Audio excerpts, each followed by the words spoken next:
అండి నమస్తే, నేను మీ Sonia. Welcome back to our channel smart Sony Siva. ఈరోజు మన వీడియోలో వెజ్ స్ప్రింగ్ రోల్స్ని ఈజీ వేలో ఎలా చేసుకోవాలో చూపించబోతున్నాను. చాలా చాలా ఈజీ ప్రాసెస్లో చేసుకోవచ్చు. చాలా తక్కువ టైంలో, ఈవినింగ్ టైము ఇలా పిల్లలకి కానీ పెద్దలకు కానీ వెజ్ రోల్స్ చేసి పెట్టండి. చాలా ఇష్టంగా తింటారు.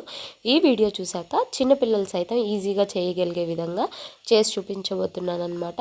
సో వీడియోని స్కిప్ చేయకుండా లాస్ట్ వరకు చూసేయండి.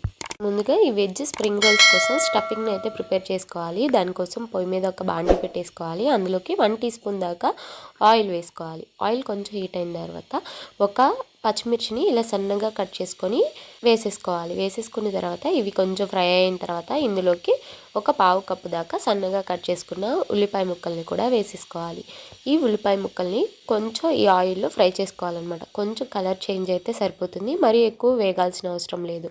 ఇవి కొంచెం ఫ్రై అయిన తర్వాత ఇందులోకి ఒక పావు కప్పు దాకా ఫ్రెంచ్ బీన్స్, అలాగే ఒక పావు కప్పు దాకా సన్నగా కట్ చేసుకున్న క్యారెట్ ముక్కలు, అలాగే ఒక పావు కప్పు దాకా బఠానీని వేసుకుంటున్నాను ఇక్కడ నేను. సో వేసేసుకున్న తర్వాత ఒక పావు కప్పు దాకా క్యాప్సికమ్, అలాగే ఇంకొక పావు కప్పు దాకా పచ్చివే స్వీట్ కార్న్ని ఒలుచుకొని ఇలా వీటిని వేసుకుంటున్నాను. ఉడకబెట్టాల్సిన అవసరం లేదనమాట. సో ఇప్పుడు ఇందులోకి లాస్ట్గా ఒక అరకప్పు దాకా సన్నగా కట్ చేసుకున్న బంగాళదుంప ముక్కల్ని కూడా వేసేసుకోవాలి. అలాగే ఒక చిన్న టమాటాని ముక్కలుగా కట్ చేసుకుని వేసుకోండి.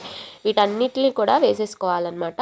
మీరు ఇక్కడ నేను ఇన్ని వెజ్జీస్ వేసాను కదా, మీరు ఇవే వేయాలని ఏం లేదండి. మీ దగ్గర ఏది అవైలబుల్ ఉంటే అది వేసుకోవచ్చు. సో వీటన్నిటిని ఒకసారి బాగా కలిపేసుకోవాలి. కలిపేసుకున్న తర్వాత ఇందులోకి రుచికి సరిపడా ఉప్పు వేసుకోవాలి. నేనైతే ఒక 1 టీ స్పూన్ దాకా వేసాను. అలాగే ఒక పావు టీ స్పూన్ దాకా పసుపు, ఒక 1 టీ స్పూన్ దాకా ఫ్రెష్గా దంచుకున్న అల్లం వెల్లుల్లి పేస్ట్ని వేసుకొని వీటన్నిటిని కూడా ఈ వెజ్జెస్లో బాగా కలిసే విధంగా కలిపేసుకోవాలి. ఇలా కలిపేసుకున్న తర్వాత ఫ్లేమ్ని సిమ్లో పెట్టేసుకొని మూత పెట్టుకొని చక్కగా మగ్గించేసుకోవాలి. నేను ఒక 5 మినిట్స్ తర్వాత చూపిస్తున్నాను. చూడండి, మధ్య మధ్యలో కలుపుకుంటూ ఇలా ఒక 5 నిమిషాలు చక్కగా వేయించుకుంటే కనుక మనకి ఇలా సాఫ్ట్గా అయితే అవుతాయి, మూత పెట్టుకొని వేయించుకుంటే. సో ఇప్పుడు చూడండి, ఇలా ఒక వెజ్జీని తీసుకొని బంగాళదుంపని కానీ క్యారెట్ని కానీ ఇలా స్మాష్ చేస్తే ఇలా మనకి మెత్తగా స్మాష్ అయిపోవాలన్నమాట. అలా ఉడికించుకున్న తర్వాత ఇందులోకి స్పైసెస్ని యాడ్ చేసుకుందాం. 1 టీ స్పూన్ కారం, అలాగే ఒక ½ టీ స్పూన్ దాకా గరం మసాలాని వేసుకుంటున్నాను. మీరు గరం మసాలా ప్లేస్లో చాట్ మసాలా అయినా కూడా యూజ్ చేసుకోవచ్చు. సో ఈ కారాన్ని అలాగే గరం మసాలాని ఈ వెజ్జెస్లో బాగా కలిసే విధంగా కలిపేసుకోవాలి. ఇలా కొంచెం ఫ్రై అయిన తర్వాత ఇప్పుడు ఇందులోకి ఒక 1 టేబుల్ స్పూన్ దాకా వాటర్ని వేసుకోవాలి. ఎక్కువ వేయాల్సిన అవసరం లేదు. ఒక 1 టేబుల్ స్పూన్ వాటర్ వేసేసుకొని కొంచెం దగ్గర పడిన తర్వాత ఇలాగ ఒక స్మాషర్ తీసుకొని స్మాషర్తో చక్కగా స్మాష్ చేసుకోవాలి. మనకి రోల్స్లో స్టఫింగ్ పెట్టేయాలన్నా లేకపోతే తినేటప్పుడైనా మనకి బాగా ఉండాలి వీలుగా అంటే కనుక ఇలా స్మాష్ చేసుకోవాలన్నమాట. వెజ్జెస్ని ఇలా స్మాష్ చేసుకోవడం వలన మనకి ముద్దగా అనేది అవుతుంది. మరీ ఎక్కువ స్మాష్ చేసుకోవద్దు. నేను వీడియో క్లిప్లో చూపిస్తున్నాను కదా, సో ఈ విధంగా కొంచెం క్రష్ అయ్యే విధంగా స్మాష్ చేసుకుంటే సరిపోతుంది. సో చూడండి, ఇలా ముద్దలా రావాలన్నమాట. ఇలా కొంచెం స్మాష్ చేసుకున్న తర్వాత ఇప్పుడు ఫైనల్గా ఇందులోకి సన్నగా కట్ చేసుకున్న స్ప్రింగ్ ఆనియన్స్ని అయితే వేసుకోవాలి. ఇక్కడ నేను స్ప్రింగ్ ఆనియన్స్ వేస్తున్నాను కదా, మీ దగ్గర స్ప్రింగ్ ఆనియన్స్ లేకపోతే కొత్తిమీరనైనా చల్లుకోవచ్చు. సో ఇలా అంతా రెడీ అయిపోయిన తర్వాత స్టవ్ ఆఫ్ చేసుకొని పక్కకు దించేసుకొని ఈ స్టఫింగ్ అంతా కూడా ఇలా ఒక బౌల్లోకి తీసేసుకోవాలి. ఇలా ఒక బౌల్లోకి తీసుకున్న తర్వాత ఈ స్టఫింగ్ని పక్కన పెట్టేసుకోవాలి. ఇప్పుడు స్టఫింగ్ని అయితే రెడీ చేసుకున్నాం కదా, స్ప్రింగ్ రోల్ షీట్స్ కోసం మనం ముందుగా ఒక మిక్సింగ్ బౌల్ తీసుకొని అందులోకి ఒక అరకప్పు దాకా మైదా పిండి వేసుకోవాలి. ఇందులోనే ఇంకొక పావు కప్పు దాకా కార్న్ఫ్లోర్ని కూడా వేసుకోవాలి. అరకప్పు మైదా పిండికి పావు కప్పు కార్న్ఫ్లోర్ అయితే కరెక్ట్గా మెజర్మెంట్స్ అనమాట. సో ఇందులోకి రుచికి సరిపడా ఉప్పు వేసేసుకొని ఇప్పుడు కొంచెం కొంచెం నీళ్లు పోసుకుంటూ మనకి లూజ్ కన్సిస్టెన్సీ వచ్చిందాక ఈ బ్యాటర్ని ప్రిపేర్ చేసుకోవాలన్నమాట. మనం ఇక్కడ ఎలాంటి చపాతీ అయితే ప్రిపేర్ చేయట్లేదు. షీట్స్ని నార్మల్గా లిక్విడ్తో ఎలా చేసుకోవాలో చూపిస్తున్నాను అనమాట ఈ వీడియోలో. ఇప్పుడు నేను వీడియో క్లిప్లో చూపించిన విధంగా ఇలా వాటర్ వేసుకొని ఇలా లూజ్ కన్సిస్టెన్సీ వచ్చేంత వరకు కలుపుకోవాలి. చూడండి, మన బ్యాటర్ అయితే ఇలా ఉండాలి.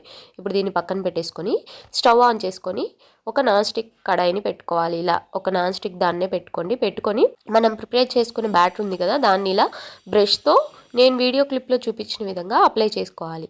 మనకి ఇక్కడ కడాయి అనేది ఎక్కువ హీట్ అవ్వకూడదు, జస్ట్ కొంచెం వేడైతే సరిపోతుందండి. మరీ ఎక్కువ హీట్ ఉంటే కనుక ముద్దలు కట్టేస్తుంది. అలా కాకుండా బ్యాటర్ అనేది టైట్గా మనకి ఎక్కువ గట్టిగా ఉంటే కనుక మనకి ఇలా షీట్స్ అనేవి రావన్నమాట. బ్యాటర్ అనేది పల్చగా ఉండాలి. అలాగే కడాయి కూడా ఓవర్ హీట్ అవ్వకుండా జస్ట్ హీట్ అయితే సరిపోతుందనమాట. చాలా గోరువెచ్చగా ఉంటే సరిపోతుంది. ఇలా చక్కగా అంతా కూడా బ్రష్తో అప్లై చేస్తూ ఉంటే పక్క నుంచి ఆరిపోతూ ఉంటుందన్నమాట.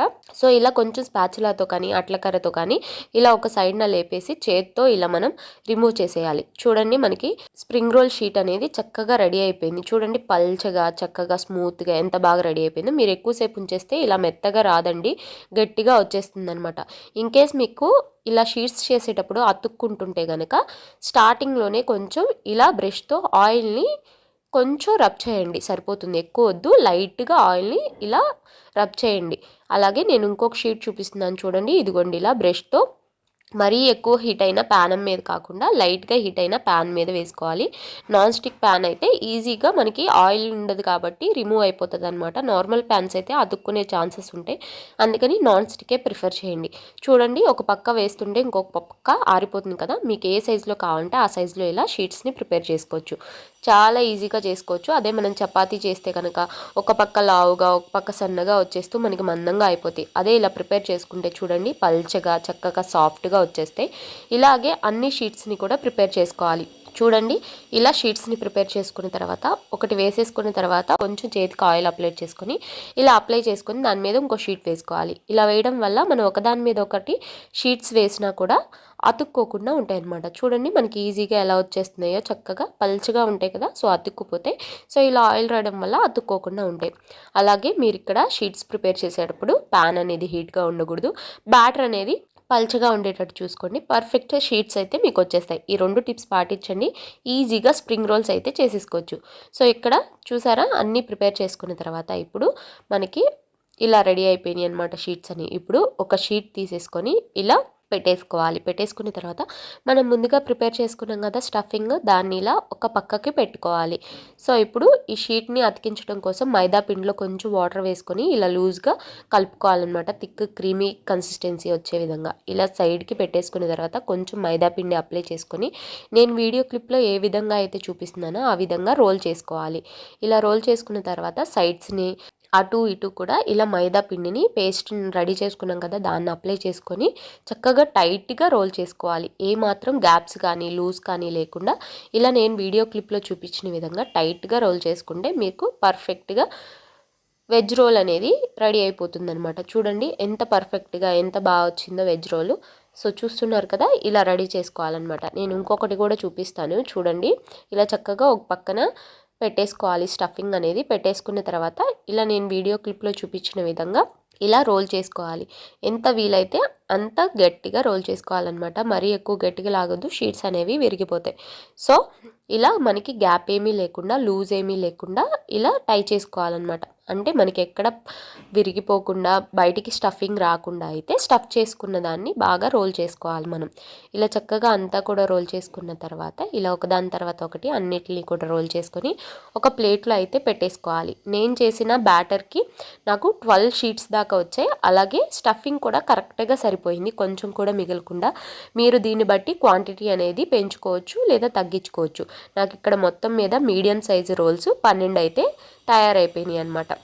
సో ఇప్పుడు వీటిని ఆయిల్ హీట్ చేసుకోవాలి. బాగా హీట్ అయిన ఆయిల్లో మీడియం ఫ్లేమ్లో పెట్టేసుకొని ఇలా ఒక్కొక్కటిగా షీట్స్ని మనం ప్రిపేర్ చేసుకున్నాం కదా రోల్స్ని, వెజ్ రోల్స్ని, వాటన్నిటిని కూడా ఒకదాని తర్వాత ఒకటి ఆయిల్కి ఎన్నైతే పడతాయో అన్ని రోల్స్ని వేసేసుకోవాలి. వేసేసుకొని చక్కగా మీడియం ఫ్లేమ్లో పెట్టుకొని ఫ్రై చేసుకోవాలి. హై ఫ్లేమ్లో పెట్టుకుంటే లోపల దాకా కుక్ అవుదండి. అలాగే లో ఫ్లేమ్లో పెట్టుకుంటే కనుక ఆయిల్ అనేది ఎక్కువ పీల్చేస్తుంది. కాబట్టి ఇలా మీడియం ఫ్లేమ్లో పెట్టుకొని ఇలా గోల్డెన్ బ్రౌన్ కలర్ వచ్చేంత వరకు ఫ్రై చేసుకోవాలి. చూడండి మన వెజ్ స్ప్రింగ్ రోల్స్ అయితే రెడీ అయిపోయినాయి. చూస్తున్నారు కదా ఇలా ఫ్రై చేసేసుకొని పక్కకు తీసేసుకోవాలి. అలాగే మిగిలిన వాటిని కూడా ఆయిల్లో వేసేసుకొని చక్కగా మీడియం ఫ్లేమ్లో పెట్టుకొని ఫ్రై చేసేసుకోవాలి.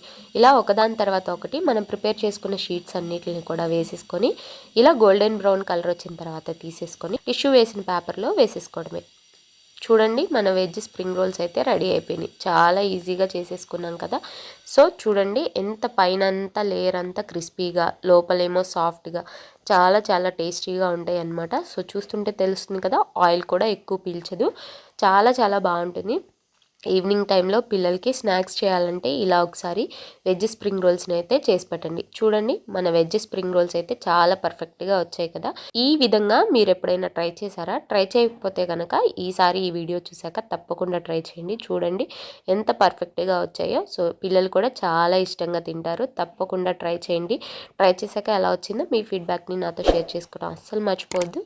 టమాటో కెచప్తో సర్వ్ చేసుకుంటే చాలా చాలా టేస్టీగా ఉంటుంది. సో ఈ వీడియో కనుక నచ్చితే వీడియోని లైక్ చేయండి.